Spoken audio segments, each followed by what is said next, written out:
সংসারে দুটো মানুষ, সেই দুটো মানুষের মধ্যে একজন যদি অসুস্থ হয়ে যায় তাহলে আরেকজনের ওপর একটু চাপটা পড়ে যায়, এটাই তো স্বাভাবিক না?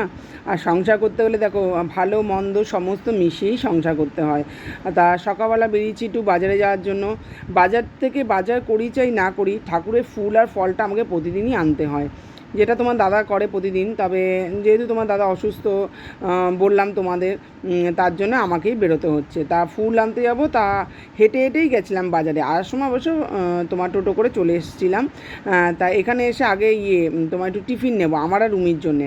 ওই একটু নানপুরি মতো নিয়েছি, টিফিন কিছুই সেরকম করছি না, তা এখান থেকেই নিয়ে নিলাম দুটো করে নানপুরি আর তরকারি নিয়ে নিলাম, সেটাই খেয়েছিলাম।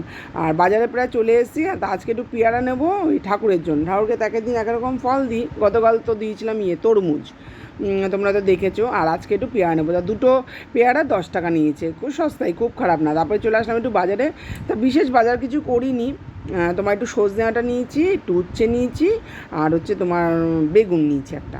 সজনে ডাঁটা তো এই সময় খাওয়া খুব উপকার। সজনে ডাঁটা বেশ আলু দিয়ে পোস্ত দিয়ে ভালো লাগে, তারপরে ধরো শুক্তোতেও ভালো লাগে খেতে। বিশেষ করে আলু পোস্তটাই তোমার দাদা বেশি ভালো খেতে ভালোবাসে। তা কত 100 গ্রামই না, হ্যাঁ নিল মানে 20 টাকা এরমই নিল। তাই এই দিদির কাছেই আছি বাজার করতে। তো বেশি বাজার করিনি, কারণ ব্যাগ অত ভারী আমি টানতেও পারবো না, জানোই তো পায়ের সমস্যা, তার জন্য অনেক রকম কিছু করা হচ্ছে। তা চলে আসলাম মাসির কাছেই। মাসির কাছ থেকে গতকালও ফুল নিয়েছি, তোমাদের ভিডিও দিয়েছিলাম। তো এই মাসি না 20 টাকার অনেক ফুল দেয়, মানে ভরে যায় পুরো আসনে, এত ভালো লাগে। তা যখন মাসি না থাকে তখন হয়তো অন্য কাছে নেওয়া হয়। তা এখন মোটামুটি সকাল 8টা বাজে, আর এইটা হচ্ছে রাস্তার এখন পরিস্থিতি দেখো, গাড়ি ঘোড়া কিন্তু সবসময় চলছে। তা ফুল নেওয়া হয়ে গেছে, এবার টোটোতে চেপে গেছি। টোটোতে চেপে এবার বাড়ি আসবো। তা মাঝখানে একটু দাঁড়াবো, একটু মাংস নেবো। বললাম না আমার আর রুমির জন্য একটু মাংস নেবো, অল্প করে একটু মাংস নিয়েছিলাম, একটু কষা করেছিলাম। আর তোমার দাদার জন্য ডাল সিদ্ধ দিয়েছি।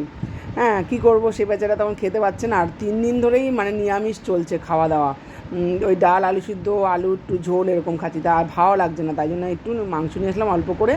তাই যে টিফিন নিয়ে এসেছি, টিফিন এবার খেয়ে নেবো, খেয়ে দিয়ে এবার রান্নার কাজে লাগবো। তাই একটু বসে একটু রেস্ট করলাম, রেস্ট নিয়ে টিফিন খেয়ে নিয়ে এবার রান্না করব।